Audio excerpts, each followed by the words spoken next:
For the first time since Russia seized control of the Sea of Azov in the opening months of its full-scale invasion, that body of water has effectively gone quiet. Not because the war has cooled down, but because one side has made it too dangerous to sail.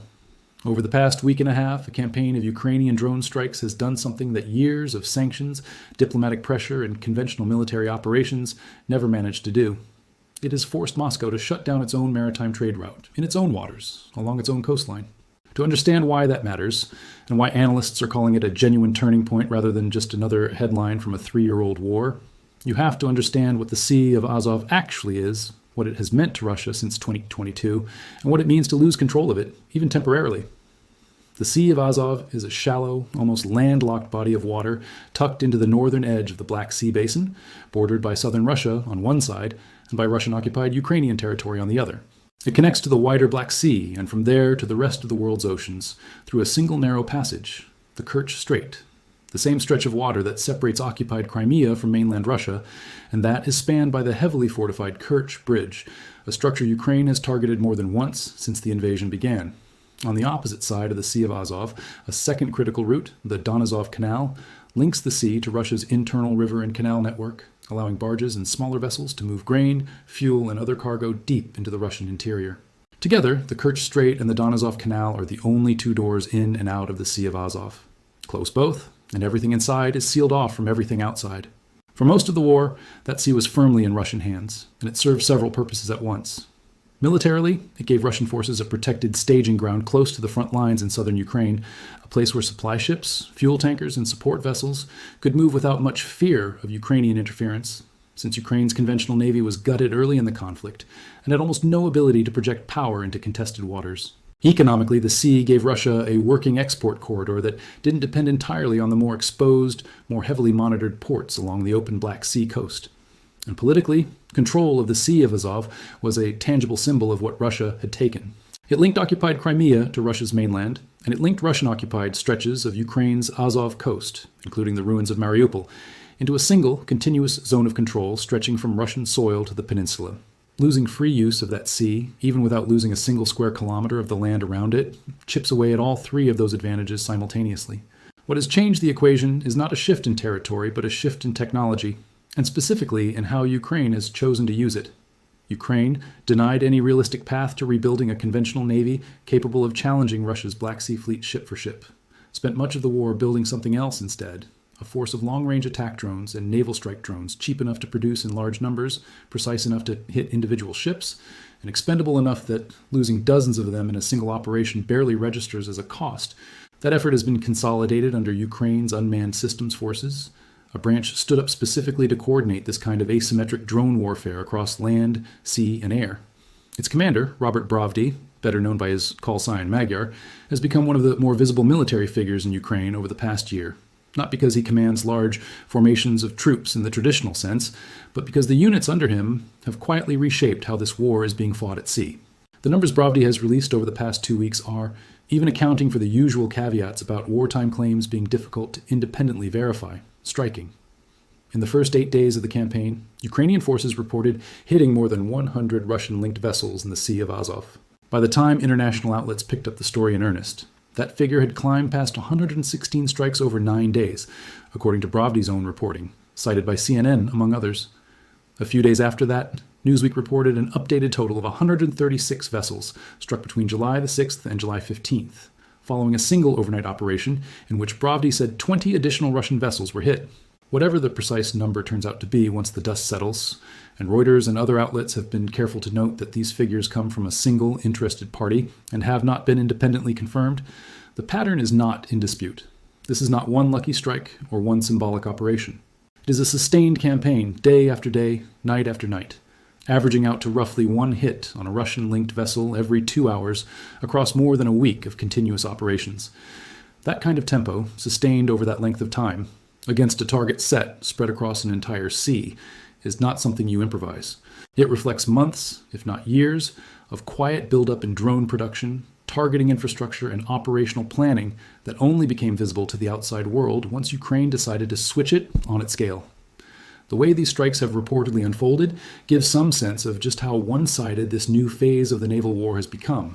Ukrainian long-range loitering drones, essentially small, GPS-guided aircraft packed with explosives and capable of hovering over a target area for extended periods before diving into a chosen target, have been used to patrol the shipping lanes that Russian vessels rely on to move between ports inside the Sea of Azov and out through the Kerch Strait toward occupied Crimea and beyond.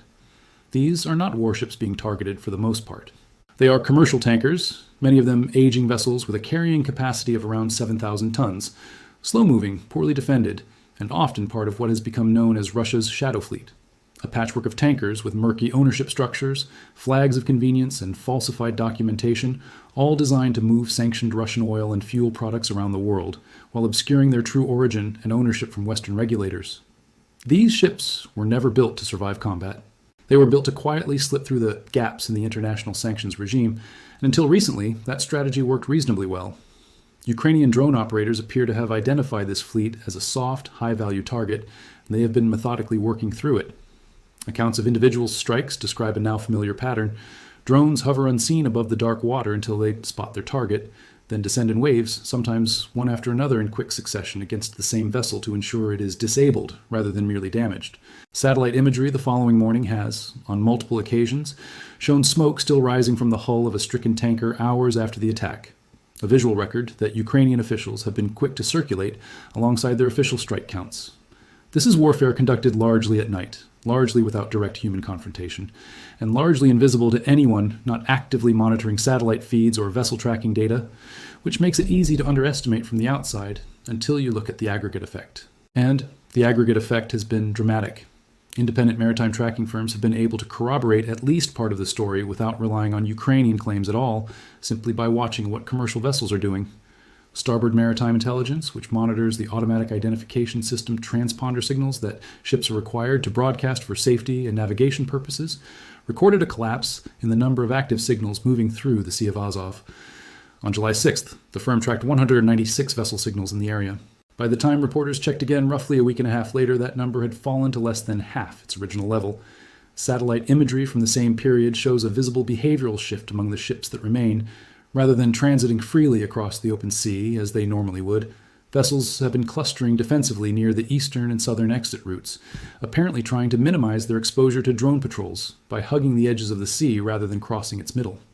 This is not the pattern of a sea under moderate disruption. It is the pattern of a sea that shipping companies and their insurers have decided is simply too dangerous to use under normal operating conditions, and traffic has adjusted accordingly, independent of whatever official closures Moscow has or has not announced. Those official closures did eventually come, and they came from Russia itself, which is in many ways the most significant marker of how effective this campaign has been. According to Reuters, citing sources inside Russia's grain export and energy sectors, the Russian Federal Security Service's Border Guard Service informed shipping companies that, effective 6:10 in the evening local time on July the 10th, it would stop accepting new applications from vessels seeking to transit the Kerch Strait. Around the same time, authorities suspended navigation on the Don-Azov Canal as well. Together, those two decisions amount to Russia voluntarily sealing both of the only entry and exit points to a sea it fought a war to control. This was not something Ukraine physically blockaded with ships or mines. Russia chose to shut its own doors because the alternative, continuing to send vessels into a sea being actively hunted by drones, had become unacceptably costly. It's worth pausing on just how unusual that is. Russia has, throughout this war, generally tried to project an image of resilience and continuity, insisting that sanctions haven't worked, that its economy has adapted, that its military logistics remain intact despite Western pressure and Ukrainian strikes deep into Russian territory. A voluntary, publicly acknowledged suspension of commercial shipping through territory Russia considers fully and permanently its own is a hard thing to spin as anything other than a retreat, even a temporary and localized one. Russian officials have tried anyway. Foreign Minister Sergei Lavrov, responding to the campaign, argued that what Ukraine is doing goes beyond ordinary piracy, framing the strikes as an act of pure destruction rather than plunder, since Ukraine is not seizing cargo or holding vessels for ransom, only destroying them. He characterized the campaign as terrorism, intended purely to cause damage and spread fear, rather than achieve any legitimate military objective. Ukraine has firmly rejected that framing, insisting that the vessels being targeted are legitimate military objectives given their role in supplying Russian forces in occupied Crimea and in generating the sanctioned oil revenue that funds the broader war effort. That disagreement over how to characterize the campaign is unlikely to be resolved by either side, and frankly, From a pure strategy standpoint, the moral framing matters less than the operational reality. A core piece of Russian maritime infrastructure has gone dark, and Moscow has publicly admitted it.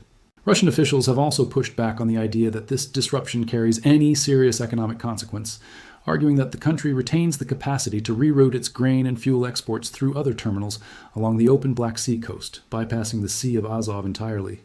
On paper, that's not an unreasonable claim. Russia does operate significant export infrastructure at ports like Novorossiysk, well outside the Sea of Azov and closer to the open Black Sea. But analysts who track Black Sea agricultural markets closely have pushed back hard on the idea that this kind of rerouting could happen smoothly or quickly. Andrei Sizov, one of the most closely followed independent analysts of Russian and Ukrainian grain exports, has argued that shifting the volume normally handled through Azov onto other terminals simply isn't realistic during the current period, precisely because it falls in the middle of Russia's peak export season, when existing terminals are already operating close to their own capacity limits. Infrastructure built and scaled for one flow of trade doesn't simply absorb a quarter of another region's export volume overnight, especially not in the middle of harvest and shipment cycles that were planned around the assumption that Azov would remain open. In practice, this likely means delays, added costs, and reduced total throughput even if Russia manages to divert some volume elsewhere. And those costs will show up somewhere in the system, whether in Russian government revenue, in the profit margins of exporters, or ultimately in global commodity prices. And those global commodity price effects are not hypothetical. They're already visible.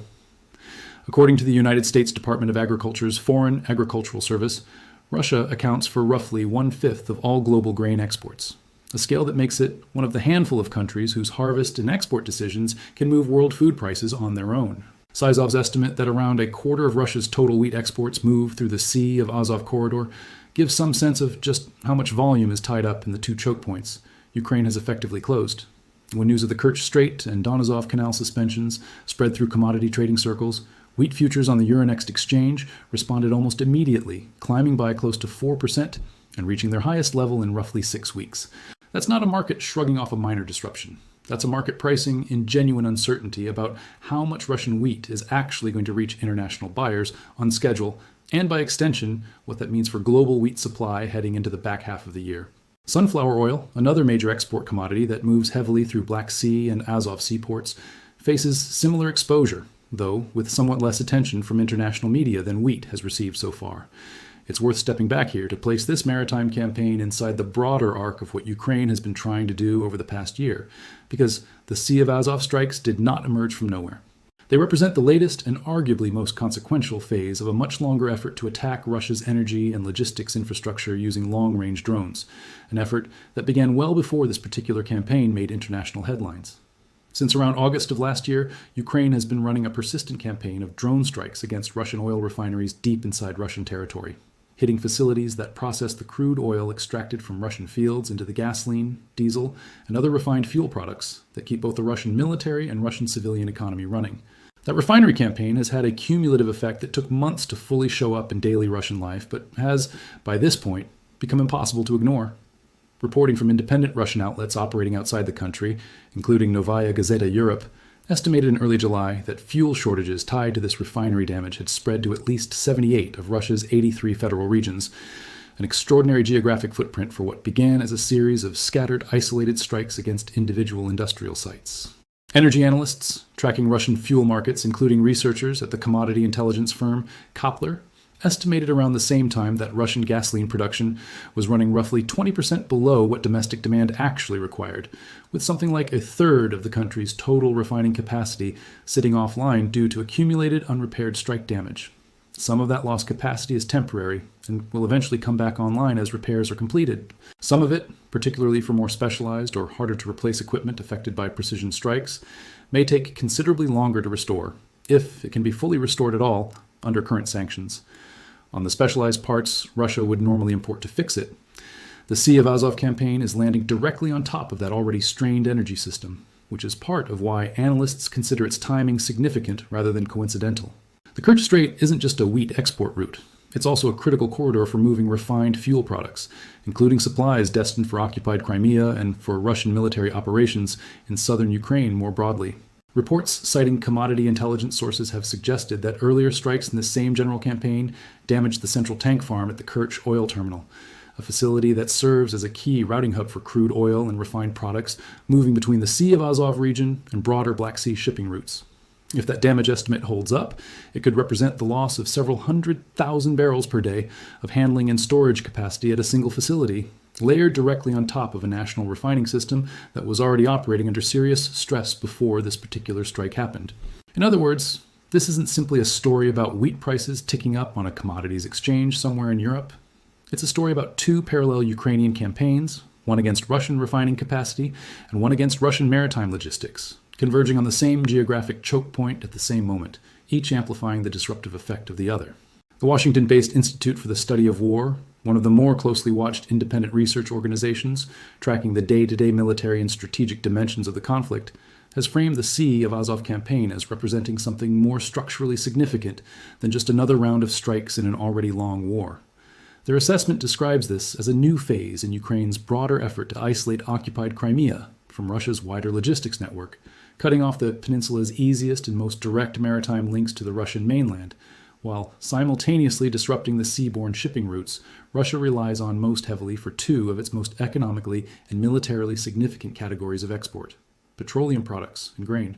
That framing matters because it suggests Ukraine's campaign is not simply about inflicting economic pain for its own sake, though that is clearly one effect, but about a longer-term strategic objective of making occupied Crimea progressively harder and more expensive for Russia to hold, supply, and defend by squeezing the maritime routes that connect it to the rest of Russian-controlled territory.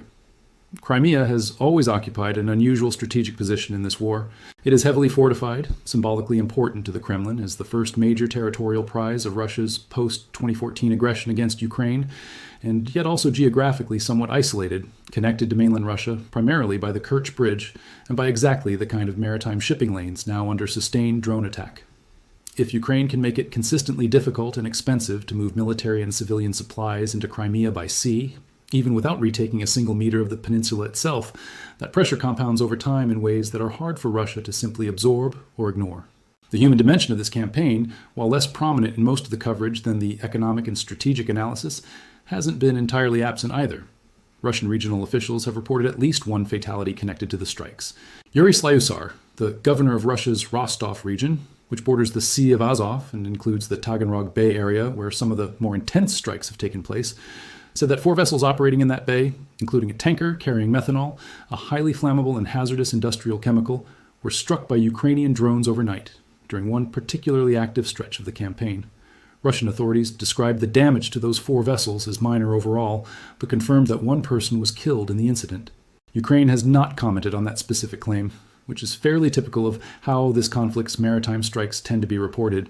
Ukrainian officials publicized the vessels struck and, where available, the video and satellite evidence supporting those claims, while remaining largely silent on Russian reported casualty figures, which are difficult for outside observers to independently verify, given the closed nature of Russian military and regional reporting.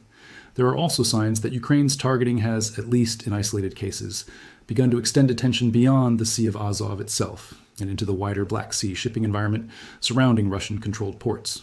One incident reported in mid-July described an unmanned surface vessel, essentially a naval drone operating on the water's surface rather than in the air, approaching a container ship flagged to St. Vincent and the Grenadines as it transited near the port of Novorossiysk, which sits on the open Black Sea coast well outside the Sea of Azov and its 2 choke points. Novorossiysk is one of the ports Russian officials have pointed to as a potential alternative routing option for exports that would normally move through Azov, so any suggestion that Ukrainian naval drones are capable of operating and threatening vessels in that area too would complicate Russia's stated plan to simply shift its export volume there instead. It's a single reported incident, and it's too early to say whether it represents the start of a broader expansion of the campaign or an isolated event, but it's the kind of development that maritime insurers, shipping companies, and Russian logistics planners will be watching closely in the days ahead, because it speaks directly to whether Russia's fallback plan for rerouting exports actually holds up under pressure or simply relocates the same vulnerability to a different stretch of coastline. Commander Bravdy himself has publicly signaled that Ukraine's approach here reflects a deliberate strategic choice rather than an improvised escalation. In comments reported by Newsweek, he indicated that rather than continuing to focus high-value strikes on symbolic targets like the Kerch Bridge itself, which has been attacked before during the war with mixed results and heavy Russian countermeasures protecting it, Ukraine's unmanned systems forces have shifted their emphasis toward gradually strangling the maritime traffic that depends on that bridge and the surrounding waterways functioning normally. It's a shift from targeting a single, heavily defended piece of infrastructure to targeting the far more numerous, far less defended vessels that actually rely on that infrastructure to move goods and supplies. From a purely tactical standpoint, that's a smart adaptation. The Kerch Bridge has been reinforced repeatedly since earlier Ukrainian strikes damaged it, and Russia has invested heavily in air defense coverage specifically around that structure, given its symbolic and strategic importance. Individual tankers, by contrast, are numerous, dispersed, largely undefended, and, as this campaign has demonstrated, extremely difficult for Russia to protect at scale using conventional military assets, since defending against a distributed swarm of relatively cheap drones hunting individual ships across an entire sea requires a completely different set of capabilities than defending a single fixed structure.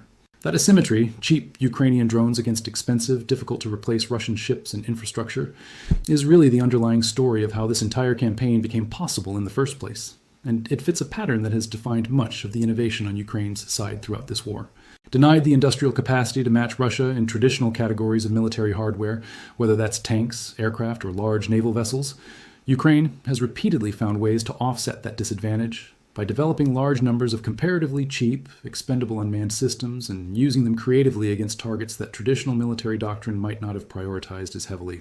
Drone strikes against Black Sea Fleet vessels earlier in the war effectively pushed much of Russia's remaining fleet out of Sevastopol and into more distant, better protected harbors. Long-range strike drones targeting refineries deep inside Russia turned what might once have been considered a purely defensive war, fought entirely on Ukrainian soil, into a conflict where Russian domestic infrastructure, hundreds or even over 1,000 kilometers from the front line, is no longer meaningfully insulated from the fighting. The Sea of Azov campaign is, in many ways, the natural next step in that same trajectory. Rather than attacking Russian military assets directly, it attacks the economic and logistical lifelines that sustain both Russia's war effort and, more broadly, Russia's ability to generate the export revenue that funds it. Analysts studying the broader trajectory of this conflict will likely be watching several specific things over the coming weeks to judge whether this represents a lasting shift or a temporary disruption that eventually settles back toward the pre-war status quo. The first is simply whether Russia manages to reopen the Kerch Strait and the Don-Azov Canal to commercial traffic, and if so, how quickly, and under what kind of expanded security measures. A brief closure, followed by a swift reopening with enhanced defenses, would suggest Russia has found a way to manage the threat without fundamentally changing its logistics posture. A prolonged closure, or repeated cycles of reopening, followed by renewed strikes forcing another shutdown, would suggest Ukraine has identified a genuinely durable vulnerability that Russia struggles to close regardless of how much it invests in countermeasures. The second is whether wheat and other agricultural commodity prices continue climbing, stabilize at their current elevated levels, or retreat back toward where they were before the campaign began, which will depend heavily on whether Russia's alternative export routes can actually absorb meaningful volume during peak season, as Moscow claims, or whether Azov's skepticism proves closer to the mark. The third is whether Ukraine extends this style of campaign into other maritime choke points Russia relies on, given Bravdy's own public comments suggesting further escalation is planned, and given the isolated reports of naval drone activity near Novorossiysk that may hint at where that expansion, if it happens, could be headed next. There's also a broader question worth sitting with here, one that goes beyond the immediate tactical and economic details. What does it mean for a full-scale, conventional territorial war to be increasingly decided, or at least substantially shaped, by contests over drone production capacity, targeting technology, and the ability to sustain high-tempo unmanned strikes against economic infrastructure, rather than by the more traditional metrics of territory gained or lost along a front line? The Sea of Azov campaign hasn't moved the front line in southern Ukraine by a single kilometer. No infantry advanced, no armored columns broke through defensive lines, and yet, by most of the metrics that matter for sustaining a modern war and a modern economy simultaneously, fuel supply, export revenue, the functioning of critical logistics infrastructure, it may end up mattering as much as, or more than, many individual battles fought on the ground this year. That's a pattern worth watching closely as this war continues, because it suggests the balance of what actually determines outcomes in this conflict has shifted in ways that older frameworks for understanding warfare don't always capture well. There's a quieter, less headline-friendly consequence of all this that tends to get lost in the wheat futures numbers and the vessel strike counts, and it has to do with maritime insurance. Every commercial vessel operating in a conflict zone depends on a functioning insurance market. War risk premiums that ship owners and charterers are willing to pay, underwriters willing to write policies, and reinsurers willing to back those underwriters. That whole system runs on risk assessment, and risk assessment runs on data about what has actually been happening on the water. A sea where over 100 vessels have reportedly been struck in the span of roughly a week and a half is a sea where war risk premiums are going to spike sharply if underwriters are willing to offer coverage there at all. Some already weren't, even before this latest campaign began, given the Sea of Azov's proximity to occupied Crimea and its history as a contested zone since 2022. What's changed now is that the risk has become concrete and recent rather than theoretical, and that tends to have a chilling effect that outlasts the immediate military situation. Even after Russia eventually reopens the Kerch Strait and the Don-Azov Canal, if it does, ship owners and their insurers are likely to remain wary for a considerable stretch of time afterward, which means depressed traffic volumes could persist well beyond the point where the strikes themselves slow down or stop. That lag effect is one of the reasons economic disruptions tied to naval and maritime strikes tend to outlive the strikes themselves, and it's something Russian export planners will have to account for even in an optimistic scenario where the immediate military threat subsides relatively soon. It's also worth placing this moment inside the much longer history of naval warfare and grain, because the pattern of using control over shipping lanes as a lever against an adversary's food exports is not new, even if the specific technology involved here, cheap, mass-produced aerial and surface drones, is. Wars have disrupted Black Sea grain shipments before, most visibly earlier in this same conflict, when Russia's own blockade of Ukrainian ports in the war's first year sent global wheat and corn prices soaring and triggered a genuine crisis for import-dependent countries across the Middle East, North Africa, and parts of Asia, eventually prompting the short-lived Black Sea Grain Initiative, brokered with United Nations and Turkish involvement to try to reopen safe corridors for Ukrainian exports. What's notable about the current situation is the reversal of roles. For the first roughly 2 years of the war, it was overwhelmingly Ukraine's grain exports under threat from Russian blockades, strikes on port infrastructure, and withdrawal from the grain corridor agreement. Now it is Russia's own export capacity facing disruption from a campaign Ukraine is running with almost none of the conventional naval assets that would traditionally be required to contest control of a sea. That reversal says something important about how much the balance of capability has shifted in this particular domain of the war, even as the broader front lines on land have moved comparatively little over the same stretch of time. None of this happens in a vacuum for the countries that depend most heavily on imported wheat, either. Nations across North Africa, the Middle East, and parts of South and Southeast Asia rely on a combination of Russian and Ukrainian grain to meet a substantial share of their domestic food needs. And those countries tend to have the least cushion to absorb sudden price spikes, since food costs typically make up a much larger share of household spending in lower and middle income economies than they do in wealthier import markets. A 4% jump in Euronext wheat futures over a matter of days might read as a modest financial market movement to someone watching from outside the agricultural trade, but multiplied across the volumes involved in global wheat trade and layered on top of whatever existing inflationary pressures a given importing country is already managing, it can translate into real immediate strain on government subsidy programs, on bread prices, and on the political stability that has, in more than one country over the past decade and a half, proven surprisingly sensitive to exactly this kind of disruption. That's not a reason to expect any specific political consequence from this particular episode. It's far too early to draw that kind of direct line.